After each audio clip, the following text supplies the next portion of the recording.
Hi everyone, it's Deanna Wolf here from Money Tree Fundraising. I'm the Senior Consultant for Trust and Trust Fundraising and here at Money Tree. And I would like to welcome you to our live Q&A, which is going to be the last one we hold until September, which will be quarterly when we're switching to them. Our sessions are recorded, so if you have questions or you've asked questions and you haven't, you're not able to join us today, you will be able to watch our programs on Trust Fundraising Hub here on hashtag Trust Fundraise over on Twitter and on the Money Tree Fundraising LinkedIn page.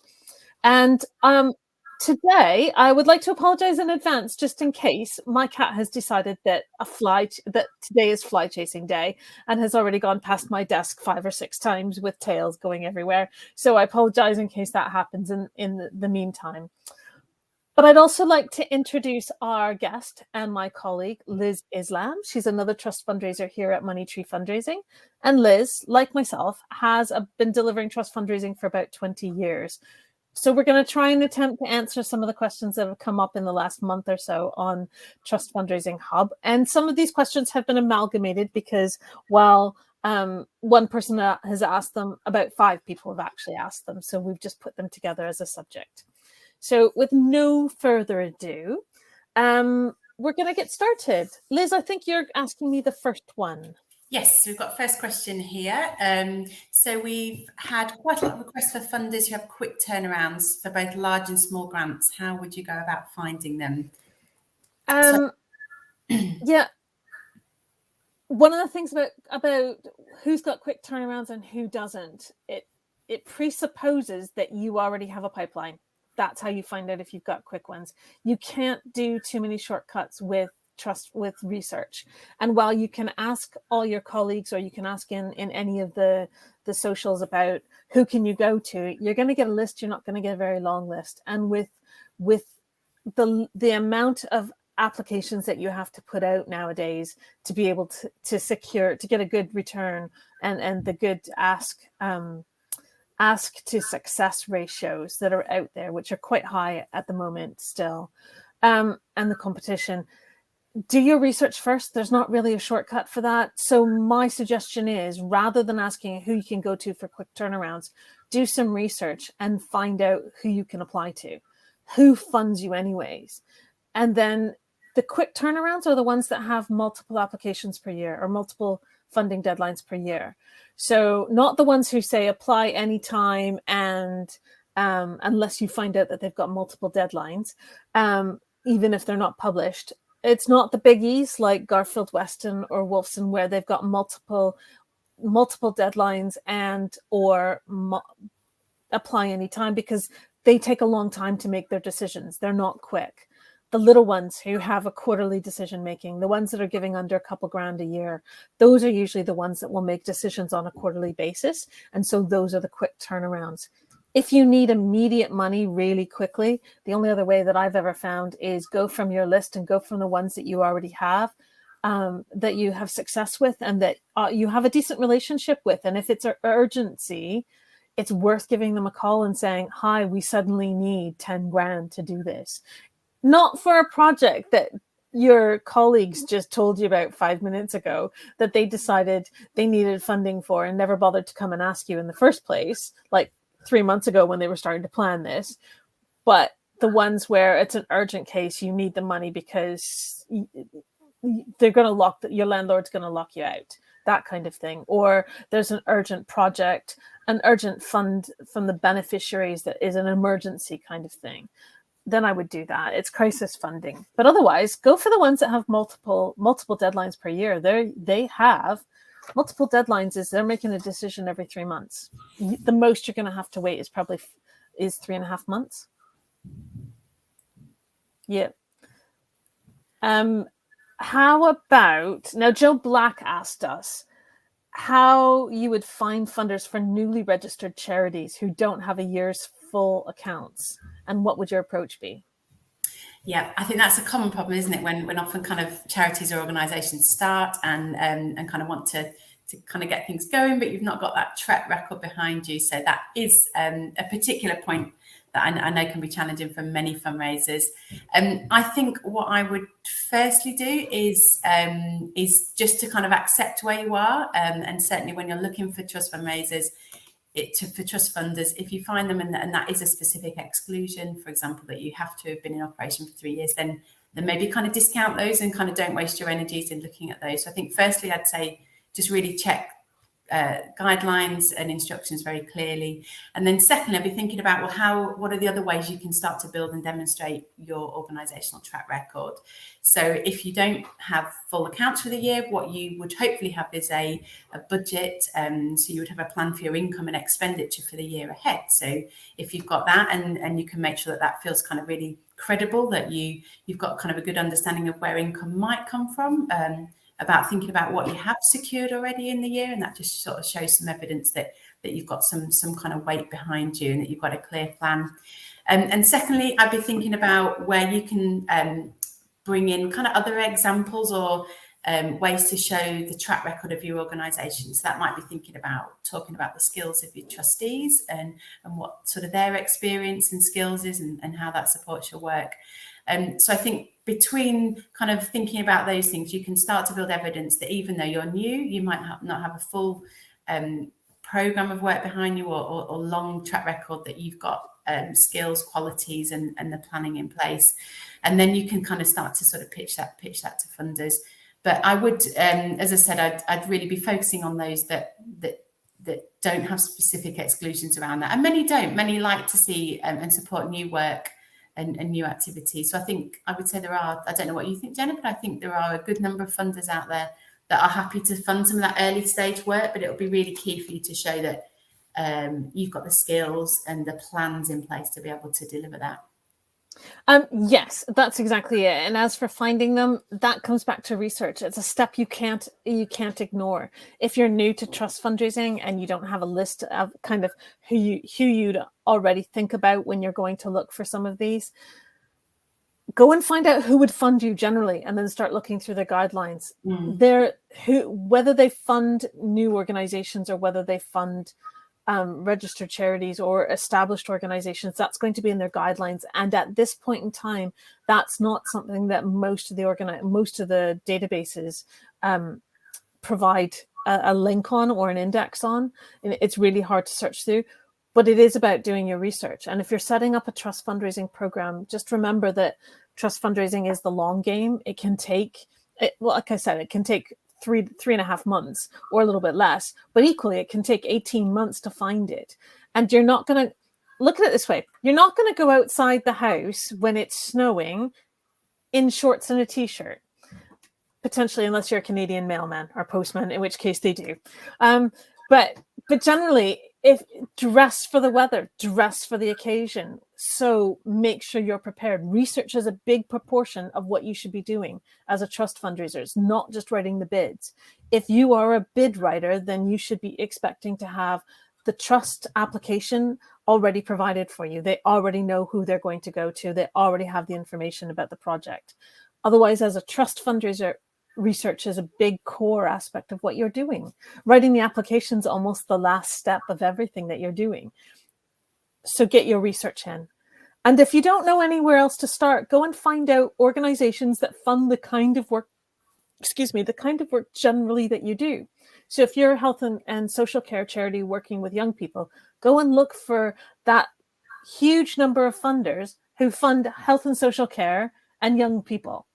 And there's a very large subset of that, trust me. But within that, you're then going to be able to find the ones that are not going to work for you at all. They're in the wrong place. Mm-hmm. They're dealing with the wrong kinds of activities, and then go from there. And then just build your own trust list of ones for newly registered charities.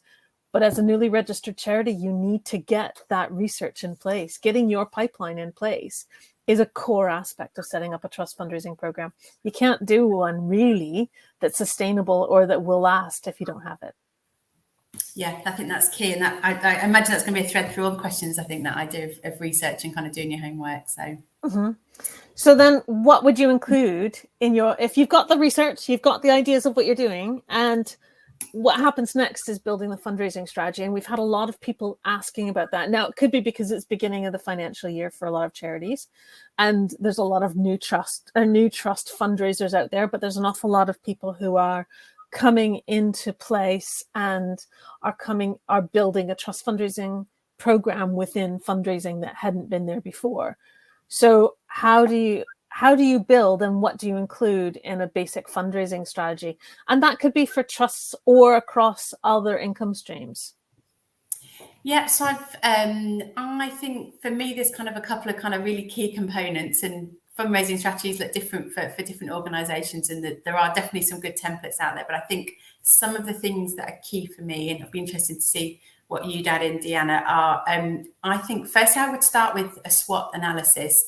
It can feel really basic and it can feel really simple, but I think going back to being really clear about specifically in terms of your fundraising, what your organisational strengths, weaknesses, opportunities and threats are, can be really helpful and can be a really good sort of touchstone to come back to, maybe when others in the organisation are pushing, why aren't we looking at this? Why aren't we investigating that opportunity? It can really help you just have a clear sense about what your capabilities are as your fundraising team, whether you're a sole volunteer or you've got a small team of you working together. So really thinking about that in terms of your fundraising. So maybe you've got some skilled volunteers who can help you with applications or research. Maybe you've got a dedicated fundraiser. Maybe some of the threats might be around kind of others working in your field and sort of understanding how your work complements them and how your work is different to what they're providing. So I would definitely start with doing some kind of analysis on what your strengths and weaknesses are in terms of your organisational capacity to fundraise. I think secondly, and as Deanna said, sort of assuming you've done some of that research, I'd be really clear about what you need funding for. I think if you kind of just throw it out there, just find us whatever you can, that can be quite challenging for somebody then to come back and sort of implement. So you need some kind of direction and kind of guidelines.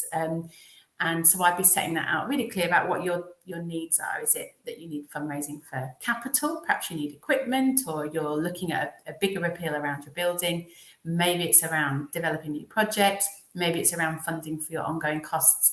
Probably it's going to be about kind of all of those elements. But I think being really clear about the areas where you need fundraising can just kind of help you to sort of plan and prioritise the work as well.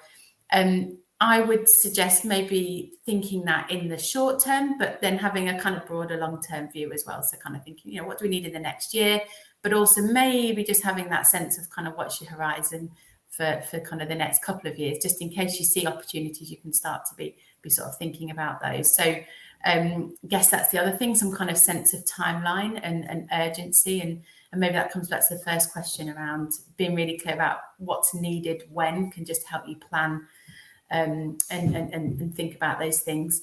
And then maybe the kind of final thing, I'd be looking to sort of understand, like, what are the funding opportunities across that sort of whole spectrum of income that kind of work for your organisation. So is individual giving for you? Do you have donors or members that might give sort of small donations, or maybe that doesn't work for your organisation and actually trusts looks like that's going to be kind of the core part of your work, and that's where you want to focus your energy. So I'd be really thinking about kind of the whole range of income that's available to charities, but working out what fits for you. And I think that's then where looking back at your SWOT can be really helpful, because you might think, well, we want income from everywhere. We want corporate fundraising, we want major donors. But actually, if you go back and you think, the reality is we've only got half a day a week of somebody's time to commit to this. What's feasible in terms of what our organisational capacity is, or what our priorities are. And so I do think that's where that kind of SWOT can be a really key touchstone to come back to. For example, as you talked about, Deanna, your research, perhaps you do a big piece of research about what trust prospects might suit you, and you might only find a really small pool.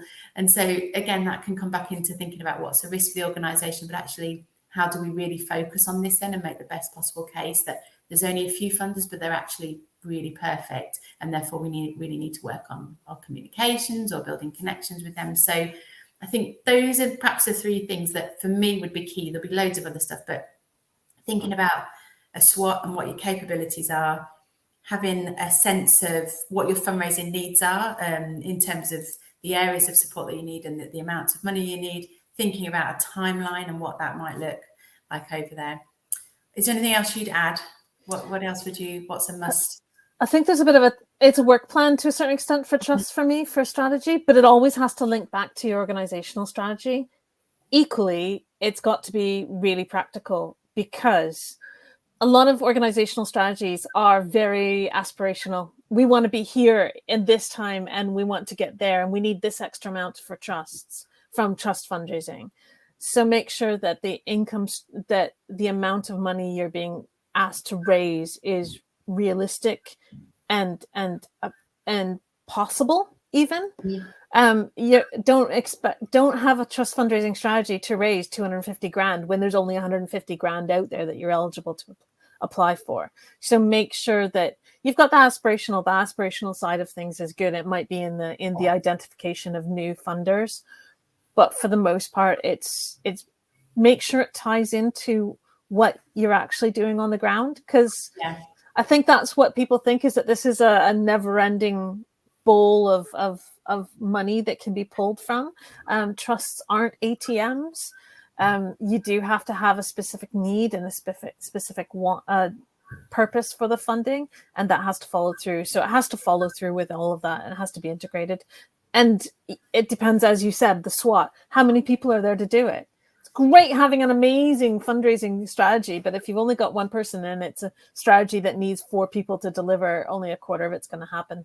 Yeah, I think that's it. That sense of grounding it in reality, and the reality of what your organisation does, what skills and capacity you've got, and what your aspirations are is definitely key. That does kind of link to one of the next questions, actually. So maybe I will ask you that. So there's a question here: which is better, work plans based on the number of total value of applications to be completed in a set time? Sorry, I'll read that again. Which is better, work plans based on the number or total value of applications to be completed in the set time? Or are they both kind of up in the air until who you're going to apply to, for which projects, and how much is needed? I think it depends on the fundraiser and how you work. So I know there are some people who prefer knowing what the value is, and that's the best way that they work is, right, I need to get applications up to this value out. Keep in mind that can happen really fast. And so you want to make sure that you're also not seen as, right, I got 3 applications in, that's all I need to get this amount of money, that's the value in, boom, and then you don't get any of them. So there's a bit of a double-edged sword there. Number of applications also, depending on how big or how complicated or how much information you're still searching for from your staff and from the services and project teams and the organization and some of the support functions like finance or SMT and things like that. So I think it depends on how an individual fundraiser works and what they're most comfortable with, so that it doesn't become a terrifying target that they have to reach that just stresses them out. But at the same time, you need to show that you're delivering your work. I know that as trust fundraisers who work as consultants, we have a certain volume that we're trying to achieve because we want to make the most for our clients of the time that we spend with them. But if you're in-house, you have a lot of jobs to do. And so you want to make sure that you're delivering to that. And so factor the number of applications in. You'll probably also need to factor in how much research and how much preparation is going to go to deliver those. So I would say it's going to depend on each person and on how many applications you've got, how many funders you can apply to. Little ones take not very much time. Big ones can take weeks and months. I know there was one lottery grant that I applied for about 10 years ago. It took me 3 months to get all the information together and pull it together. And that was working on it probably 2 days a week, at least, so solidly just on that. So it can take a long time. So just be wary and be practical. Yeah. And I think on the flip side of that, I think as you build your understanding of your own fundraising practice and the work of your organization, that can be really helpful to sort of track both numbers of applications that are going in and the value, and can kind of maybe just help you think about what's working, what isn't working well. Perhaps you're really successful at smaller applications, but you're having less success with your larger ones, and that can just help you think about maybe things you want to think about and test. I think we have to speed up the questions a bit because we're running out of time. Yeah. I think the next one is, do you want to do the accounts one? Yeah, You so want to ask that's me about that? Yeah, that's a really interesting one. So there's an accounts question here which has come in from Adila, and they've asked if you have a facility which contains equipment, does some or all of the value of the land, building, and other fixed assets within it fall under restricted income? Now, I have to say that we've gone outsourced this question because neither Liz nor I are accountants, and we tend to answer, one of the things about Money Tree is we only want to answer the questions that we actually have the knowledge of and the expertise on. So I went to Amsel Page von Spreckelsen, who, if some of the viewers will remember that they was a previous guest here on live Q&A about funding. They are the owner and consultant at Blackbird Charity Finance, and this is the response that I got back. Generally speaking, the value of any fixed assets would be part of your unrestricted balance, and designation separates them from free reserves in the accounts so that they don't show as available to spend due to the way that a balance sheet has to balance. What is possible, and designation is as in a designated fund. What is possible is that a charity is given a fixed asset as an endowment with a restriction on it, such as, hi, we're going to give you a house. And in those cases, it would be restricted as normal, as if the asset was sold. It would have to be for the restricted purpose. And there are further complications on equipment that is being depreciated and what was paid for with restricted funds. But most accountants like to use a trick where the equipment is paid for entirely with restricted funds.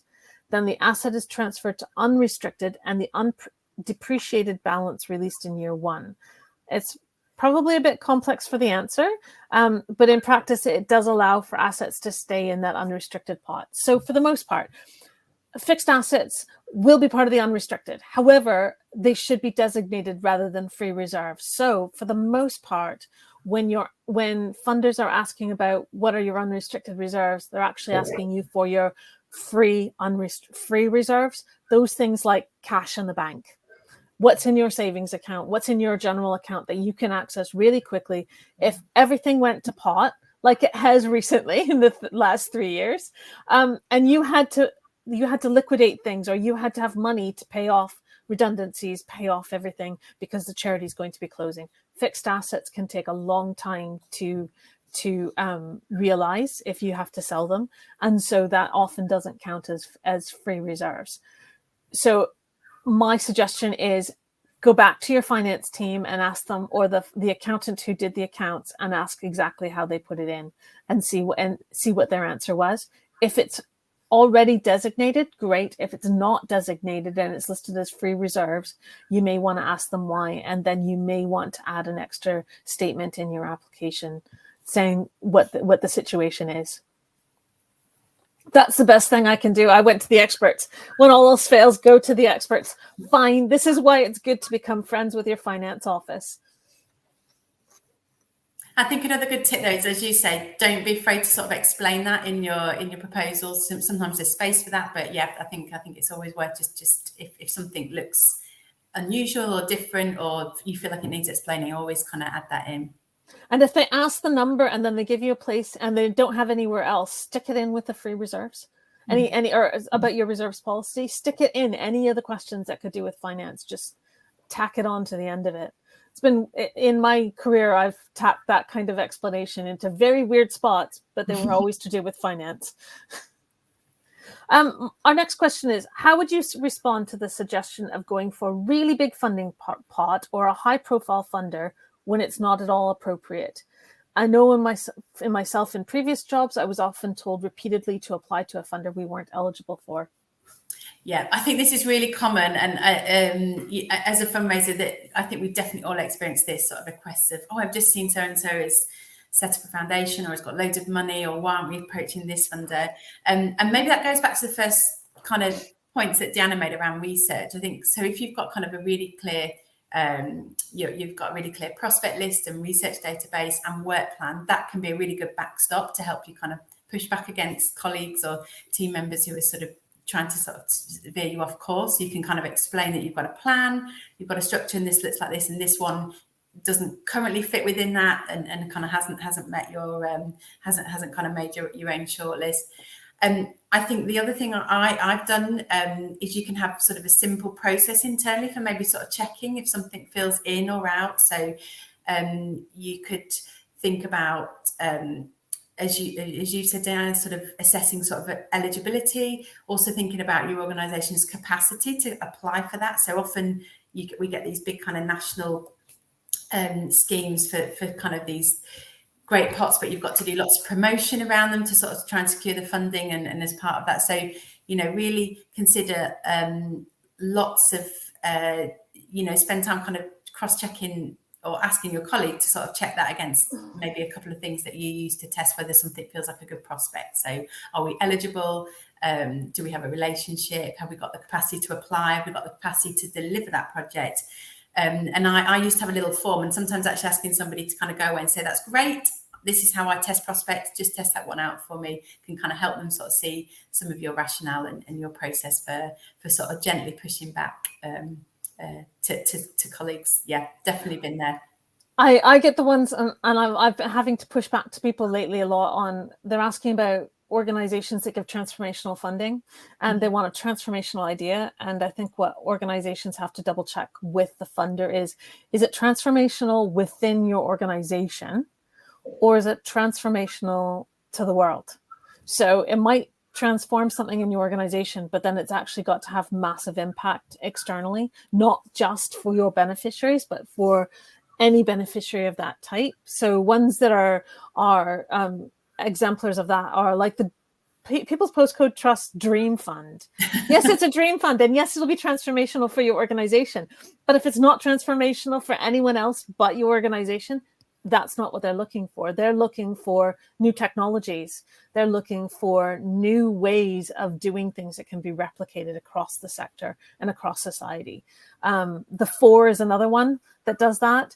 And it's iffy how I had a conversation with somebody yesterday about this, or both of us did actually. And it's about, is it transformational internally? Is it transformational externally? Where is the transformation?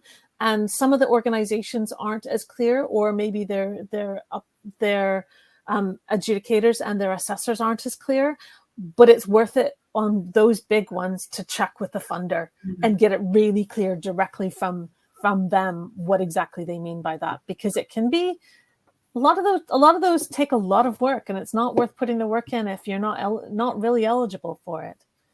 And I've been thinking a lot about mission drift this week, and I think that again that can be really kind of key with that we can really get drawn off with shiny new things, and just kind of really using your organizational mission again as something to kind of come back to. And sometimes it is all right to sort of step outside that if you've, as you said, if you've thought about things and planned, and actually this area of new development and transformation is really where we need to go to achieve our mission. But I think just doing that off the cuff because it seems like a really fantastic opportunity and there's a lot of money isn't always the best approach. So right, I'm conscious of time, so I'll shall I move us on to the next question? Yes.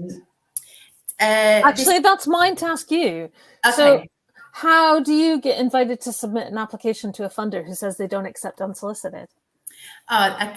This is a kind of really good question. I think when I first started out, I think my approach when I was a new fundraiser was like, I'm not even going to look at that, not for me, I'll just discount it straight away.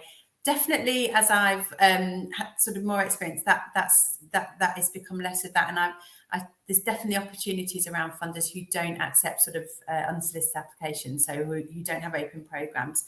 And I just was thinking back to maybe when I've worked in organisations where we have managed successfully to attract those. And I think that, again, there's a couple of things that are key for me.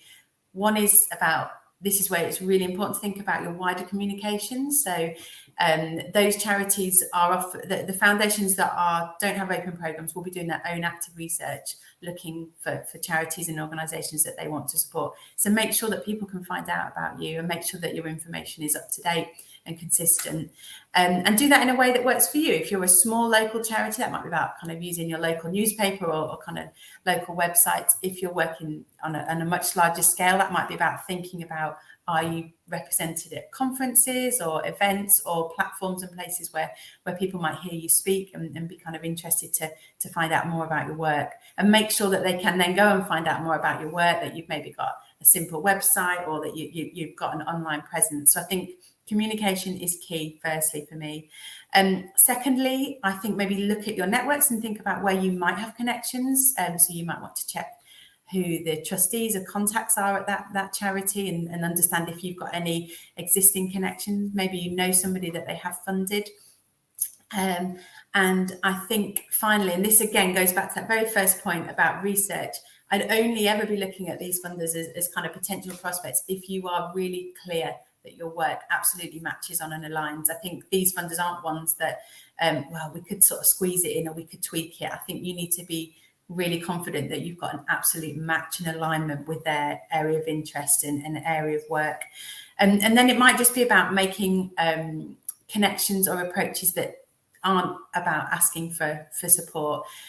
So it might be about asking them that what they've learned about this topic, if they've got a focus and an interest in a particular area. Maybe there's research and learning that they could share or would be willing to share. Equally, you might have information that you want to sort of share to them about new developments or kind of new innovations in an area. So I think if you're making that kind of first contact, that would definitely not be about kind of asking, that would be about trying to genuinely build up a collaborative relationship, because that is obviously the approach that foundation would take. So yeah, make sure people can find out about you, do your research, make sure you match up, and then kind of look for other avenues where you can kind of share intelligence and definitely would be more of a collaborative relationship, I think. I've sometimes called them up directly if they give a phone call or if they give an address or an email. I'll send something I'll send an introductory, hi, this is what we do, and no ask. Nothing else, just as an introduction letter with the let us know if you'd like more information. And I've sometimes called up and been really brash in a North American voice and that I have and said, hi, you say no unsolicited, how do we get solicited? It's got to be very polite. It's got to be very, very kind. And it's a simple question that you ask. It's nothing more than that. And sometimes it's a gatekeeping thing that they do. Mm-hmm. But other than that, don't push it. If they say we don't, then say thank you very much for your time and then leave it. Yeah. But don't chase those ones. That's a matter of they'll come to you if they want to. It might just be a matter of you're calling them up and asking them if that is it possible to send, or how do you go about getting on their list to apply to them. But then follow their instructions to the letter. Yeah. The letter. That's the best way.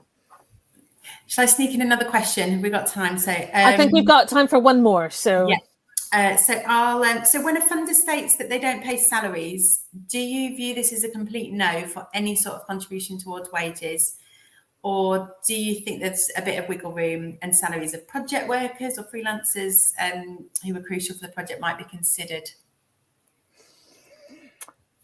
Salaries often are. They don't want to fund someone that they then feel responsible they have to do it. However, and continue funding, and that you'll continue coming back to them for funding, because that puts a different kind of constraint on them and different kind of responsibility on them. I would say if they don't pay salaries, if you can get in touch with them, clarify, look at we're coming to you for specific money to cover the cost of the person delivering this project, and we're coming to you from the point of view of this project, and it's just a proportion of that salary. Often I've found that salaries aren't covered, but sessional costs would be. So if you're hiring somebody just for the hours to deliver the service or that project, then and their contract is only for the length of that project, then that usually can fit in as part of a bigger thing. But if you're going to them to ask for the salary for the CEO's secretary, chances are no. In fact, chances are no from most trusts on that, because that's kind of an organizational cost the organization has to figure out how to do, and being able to figure that out is about financial responsibility and financial capacity and capability, and that's one of the things they're going to be testing you on, their risk factors. I would say it's a a contribution to a wage within a larger position and within a larger framework, which is usually a specific service or a delivery. And if you're not doing that, then don't go to them for the wage. Go to them for something else. That's the best way to do it. We have to, I think, because of the volume of applications that we're going to, if someone says no salaries, then leave them to the last on your list and figure out how you're going to approach them. Don't go to the first. We don't have time, most of us, to be able to go, and let's not try and fit that square peg really into that really tight round hole. If it's not working, leave that to the end. Go to the ones that are low-hanging fruit, that do support salaries or do support all project costs, and look at those first. And then give yourself, once you've covered those, then go to the ones that say no salary. See if you can find out more information. And if you can call in and find out whether they'll entertain that, then do, because that's what they just may not have thought to put that down in their guidelines, but it's worth contacting. And then, as long as you're doing it, like I said, professionally, mannerly, with good manners and politely and all the rest of it, that will usually indicate to most people, hey, this is exactly what we need to be doing. And it shows it's the start of a relationship. But don't push it. And if they don't give you an answer, or they say don't call, don't contact us, don't. Trust give us guidelines, and they give us eligibility standards, and they tell us what they want us to do. They give us the instruction book. And when they don't, often they've still said out there what they give. They've put out there that they give out money to us, so as charities. So what we need to do is follow their instructions. We talk about consent when we're talking about people and doing things with or without people. We talk about consent when we're talking about playing with pets. The dog does not want you to pet them right now. You need to let them sniff you first. We need to be the same with the people that we're going to apply to funding for. There's instructions there on purpose. We need to follow them. And yes, there are ways around it. And yes, there will always be successful people who don't follow the rules. But if that was going to be the case, then there would be no rules, right? But there are rules. So let's follow them, and then sometimes there's a happy exception. It's the happy mistake, the happy clouds, like the painting guy says. So, yep, that's basically what I would do. What would you, Liz, you? Any? Yeah, and I think I'm just kind of struck by all of the questions, really, is that it just comes back to the value of investing your time in that first bit. You know, the application bit is almost the last bit. The research bit, the planning, the making sure you've understood what you need, what funders want, and matching all that up. You know, it can take time, and it's behind the scenes, but that's the invaluable bit. And just make sure it just ensures that you're not wasting your time when you do come to filling in those application forms, that you're putting your efforts in where you've got the best chance. So. And on that note, I'm going to make a small plug. Next week, we have a program called Spinning Straw for anyone who doesn't know how to do trust research. I'm going to be talking to people about doing trust research and how you can do it when you don't have a research database, where you can go, what your approaches need to be, what kinds of questions and what kind of processes you need to follow to do it. So it is a paid for session, but it's not very expensive as trust fundraising goes. In fact, it's quite inexpensive as trust fundraising goes. It's worth getting in touch with and finding out what's there. We'll be offering that kind of thing periodically if you need help or if you need assistance. So please do get in touch. And I hope that we were able to answer your questions today. The session's has been recorded, and it's going to be available here on the Trust Fundraising Hub on Facebook, on Money Tree Fundraising's LinkedIn page, and on Twitter at #TrustFundraise. And then additionally, if you have found Money Tree Fundraising's YouTube channel, it's on there. We'll see you again in September, and on Thursday, September 21st at 12:15. And from me and Liz, have a good summer and best of luck with your trust fundraising.